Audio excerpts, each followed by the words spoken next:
Hi friends, எல்லாருக்கும் வணக்கம்.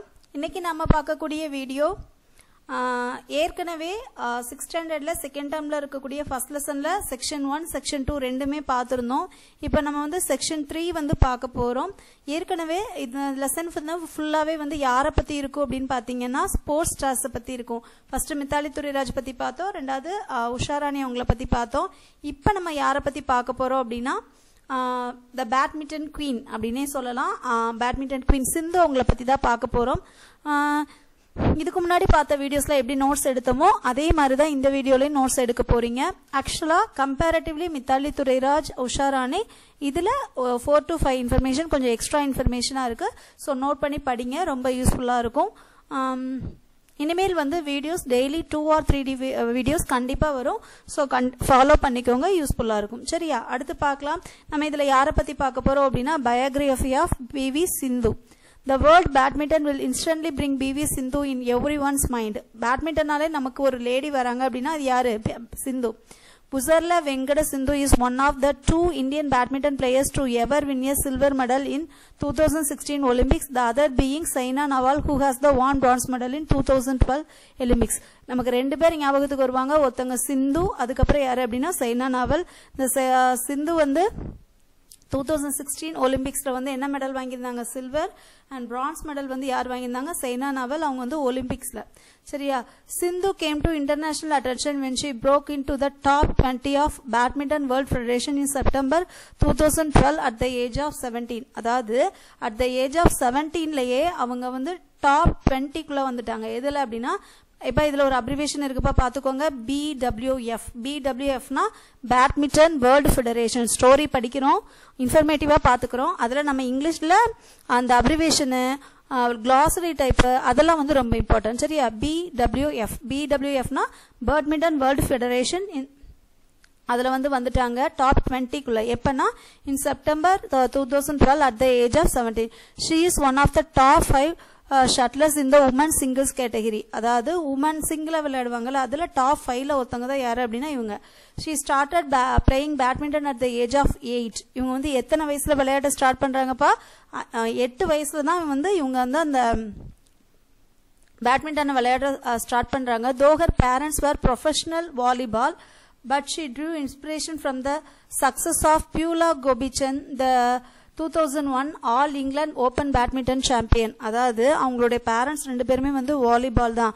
But அவளுக்கு வந்து எந்த இன்ஸ்பிரேஷன் இருந்தது, யாரை பத்தின இன்ஃபர்மேஷன் இருந்துச்சு அப்படின்னா இது கூட கொஸ்டினா கேட்கலாம். பியூலா கோபிச்சந்த் அவங்கள பத்தின இன்ஸ்பிரேஷன்ஸா இருந்தது. இன்னைக்கு நிறைய பேர் வீட்டுல ஒரு பேரண்ட்ஸ் டீச்சரா இருக்காங்கன்னா அவங்க குழந்தைங்க டீச்சராக விரும்ப மாட்டாங்க. அந்த மாதிரி தான் அவங்களோட செல்ஃப் இன்ட்ரெஸ்ட் வேற மாதிரி இருக்கும்ல. ஸோ அதுதான். Sindhu first learn the basic sports from the guidance of Mehboob Ali.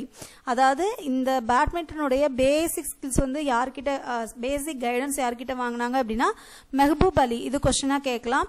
Sindhu first learn the basics of the sports with the guidance of whom? Mehboob Ali. She then joined Pulala Gobichand Badminton Academy. அதுக்கப்புறம் தான் அவங்க எங்க போய் join பண்றாங்க அப்படின்னா Gopichand badminton academy, அதுல போய் join பண்றாங்க. While profiling Sindhu's career, correspondent with the Hindu wrote the fact that she report on time at the coaching camps daily, traveling a distance of 56 km from her residence. In perhaps a reflection of her willingness to fulfill her desire to be a good badminton player with the required hard work and commitment. அதாவது அவங்க என்ன சொல்றாங்கன்னா அவங்க வீட்ல இருந்து எவ்வளவு kilometre பயணம் செய்யணுமா? 50 கிலோமீட்டர் பயணம் செஞ்சுதான் அந்த பயிற்சி முகாமுக்கு போகணுமா. அப்படி போனா கூட அவங்க கரெக்டான டயத்துக்கு போய் தேவையான ஹார்ட் ஒர்க்ஸ், ஃபுல் டிட்டர்மினேஷனோட ஹோல் ஹார்ட்டடா அவங்க வந்து ஒர்க் பண்ணதுனால தான் அவங்களுக்கு வந்து ஒரு நல்ல இன்னைக்கு வந்து டாப் 20 டாப் 5ங்கிறது it is not easy, right? அதுல வந்து அவங்க ஜெயிச்சிருக்காங்கன்னா அதுதான் காரணம்னு சொல்றாங்க. And Gopichand seconded this opinion. The most striking feature in Sindhu game in her attitude and never say die spirit. அதாவது இவங்களுடைய ஒரு பர்டிகுலர் அது என்ன சொல்றது, இவங்களுடைய ஒரு கொள்கை வச்சுக்கோங்களேன். அது என்னது அப்படின்னா எந்த ஒரு அதாவது நெவர் சே டை ஸ்பிரிட். அதாவது அந்த ஸ்பிரிட்டை வந்து விடவே மாட்டாங்களாமா. அவங்களோட ஸ்பிரிட்டை வந்து என்ன பண்ண மாட்டாங்களாம்? விடவே மாட்டாங்களாமா. அடுத்து பாருங்க, இது கேட்கலாம். அவங்களோட ஸ்பிரிட் என்னது? Never say die spirit. Despite PV Sindhu being busy with her training schedules and international tournaments, she managed to attend regular school until class 9. அதாவது அவங்களுக்கு வந்து ஸ்போர்ட்ஸ்ல வந்து நிறைய இன்ட்ரெஸ்ட் இருந்தது. 9th வந்து ஏஜ் 9 இருக்கும்போதே அவங்க வந்து என்ன பண்ணிட்டாங்க, இந்த கேமுக்குள்ள வந்துட்டாங்க. ஸோ 9th வரைக்கும் தான் அவங்களால வந்து என்ன பண்ண முடிஞ்சது, ரெகுலரா போக முடிஞ்சது. After which are classes through correspondence, she did balance both her passion as well as her academics, and she hold a bachelor degree in commerce. 9 வயசுல விளையாட ஆரம்பிச்சாங்க. 9th வரைக்கும் தான் அவங்களால ரெகுலரா கிளாஸ் போக முடிஞ்சது. அதுக்கப்புறம் கூட படிப்பை விடக்கூடாது அப்படிங்கிற ஒரு காரணத்தினால கரஸ்பாண்டன்ட்ல படிச்சு பிகாம் டிகிரியும் அவங்க என்ன பண்ணாங்கன்னா கம்ப்ளீட் பண்ணாங்க. After join Gopichand badminton academy, Sindhu won several titles. அதாவது அந்த கோபிச்சந்த் அகாடமியில வந்து ஜாயின் பண்ணதுக்கு அப்புறம் நல்லா பாத்துக்கோங்க, அவங்க கோபிச்சந்த் பேட்மிண்டன் அகாடமியில ஜாயின் பண்ணதுக்கு அப்புறம் தான் நிறைய டைட்டில்ஸ் வந்து என்ன பண்றாங்க, வாங்குறாங்க. She has won many awards as well as cash grants for her contribution, and among them these 3 awards were conferred on her by the Indian government. அதாவது இவங்க வந்து எவ்வளவோ விருதுகள், நிறைய பணப்பரிசுகள் அப்படின்னு நிறைய வாங்கியிருக்காங்க. அதுல நம்ம இந்திய கவர்மெண்ட்ல கொடுத்த ரொம்ப இம்பார்ட்டன்டான விஷயங்களா பார்க்க போறோம். ரொம்ப ரொம்ப இம்பார்ட்டன்ட், கொஸ்டின் பாயிண்ட் ஆஃப் வியூல நிறைய கேட்கறதுக்கு வாய்ப்பு இருக்கு. சரியா, பார்க்கலாமா? ஃபர்ஸ்ட் ராஜீவ் காந்தி கேல் ரத்னா விருது. அதாவது ராஜீவ் காந்தி கேல் ரத்னா விருது ஸ்போர்ட்ஸ்ல இருக்கக்கூடிய மிக உயரிய விருது அப்படின்னா எதை தான் சொல்லுவாங்க அப்படின்னா அந்த ராஜீவ் காந்தி கேல் ரத்னா விருதை தான். அதை வந்து எப்ப வாங்கியிருக்காங்களாம், 2016ல வாங்கியிருக்காங்களாம். அடுத்து Padmashri, the 4th highest civilian award of India. அதாவது நம்ம இந்தியாவில் வழங்கக்கூடிய விருதுகள்லயே ஒரு 4வது மிகப்பெரிய விருது எது அப்படின்னா பத்மஸ்ரீ விருது தான். அதை 2015ல வாங்கியிருக்காங்க. அடுத்து அர்ஜுனா அவார்டு. அர்ஜுனா அவார்டு எப்ப வாங்கியிருக்காங்கன்னா 2013. நீங்க ஆர்டர் வைஸா படிச்சீங்கன்னா மறக்காதுப்பா. ஃபர்ஸ்ட் அர்ஜுனா அவார்டு 2013ல வாங்கியிருக்காங்க. 2015ல பத்மஸ்ரீ அவார்டு. இந்த பத்மஸ்ரீ அவார்டுங்கிறது இந்தியாவில் கொடுக்கக்கூடிய 4வது உயரிய விருது தான் இது, பத்மஸ்ரீ அவார்டு. அடுத்து ராஜீவ் காந்தி கேல் ரத்னா அவார்டு. இது வந்து ஸ்போர்ட்ஸ்ல இருக்கக்கூடிய மிக உயரிய விருதுன்னு சொல்லுவாங்க. சரியா, அப்ப 13, 15, 16 அது மட்டும் இல்லாம not only years, apart from that Arjuna award, Padmashri award and Rajiv Gandhi Khel Ratna award இதெல்லாம் பார்க்கணும். அடுத்து பாருங்க, the second most popular sport in the world is badminton.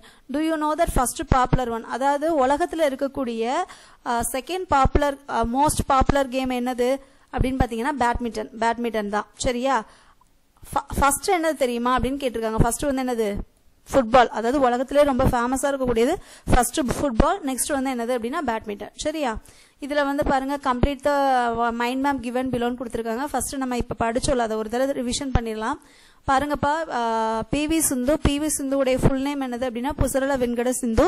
இவங்க வந்து ஒரு லீடிங் பேட்மிண்டன் பிளேயர். 2016ல என்ன மெடல் வாங்கினாங்கன்னா சில்வர் மெடல் வாங்கினாங்க. 2012ல ஒருத்தங்க வந்து பிரான்ஸ் மெடல் வாங்கினாங்க. அது யாரு அப்படின்னா சைனா நவல்.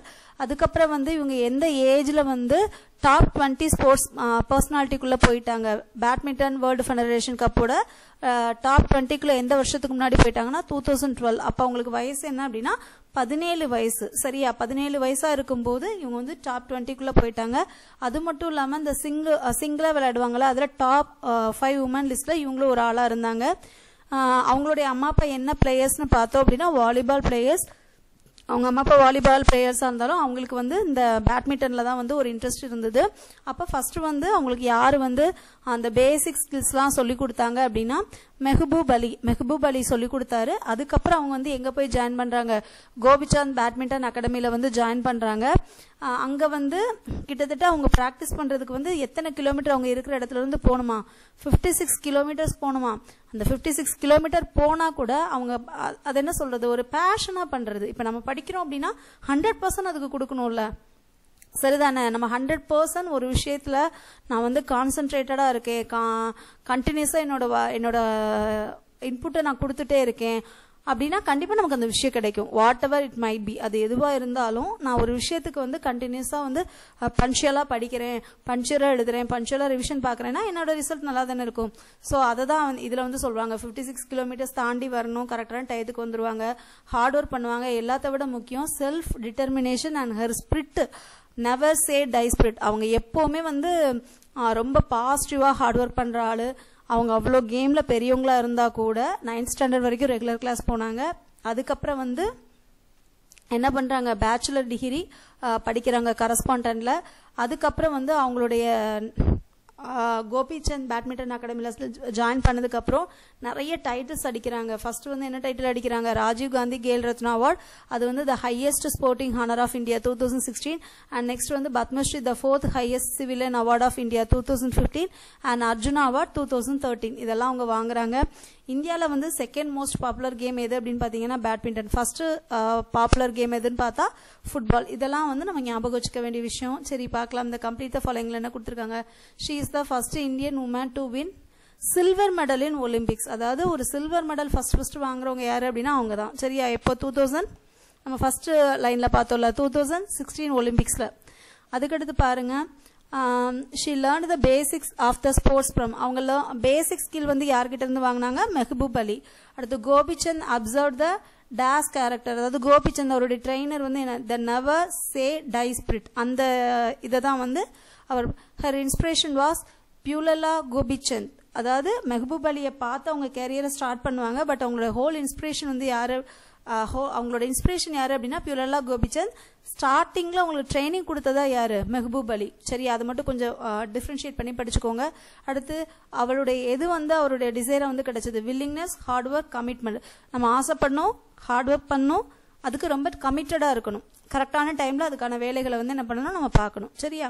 அடுத்து பார்க்கலாம். இதுல க்ளோசரி, கரஸ்பாண்டன்ட் அப்படின்னா ரிப்போர்ட்டர், கமிட்மெண்ட்னா டெடிகேஷன், ஹோல் டெடிகேஷன். அடுத்து நெவர் சே டை அப்படின்னா டோன்ட் ஸ்டாப் ட்ரையிங். அடுத்து சிவிலியன் அப்படின்னா ஆர்டினரி பீப்புள். சரியா? இந்த வீடியோ அவ்வளோதான்ப்பா. இந்த வீடியோ உங்களுக்கு ரொம்ப ரொம்ப யூஸ்ஃபுல்லாக இருக்கும்னு நினைக்கிறேன். நிறைய பேர் என்னோட வீடியோஸ்க்கு வெயிட் பண்ணுறீங்க, அதுவும் எனக்கு தெரியும். இன்னைக்கு இந்த 2 வீடியோஸுமே வந்துடும். அதுக்கடுத்து ஒரு முக்கியமான வீடியோவோட சந்திக்கலாம். உங்களோட ஃப்ரெண்ட்ஸ் யாராவது இந்த வீடியோ யூஸ்ஃபுல்லாக இருக்கும் அப்படின்னு நினச்சிங்கன்னா கண்டிப்பாக ஷேர் பண்ணுங்கள். வீடியோஸ் யூஸ்ஃபுல்லாக இருந்தது அப்படின்னா ஒரு லைக் கொடுங்க. நீங்கள் கொடுக்குற ஒவ்வொரு லைக்கும் அடுத்தடுத்து நிறைய கண்டென்ட், நிறைய வீடியோஸ் கொடுக்கறதுக்கு ஒரு மோட்டிவேஷனாக இருக்கும். Thank you friends. அடுத்து ஒரு நல்ல வீடியோவோட சந்திக்கலாம். பாய்.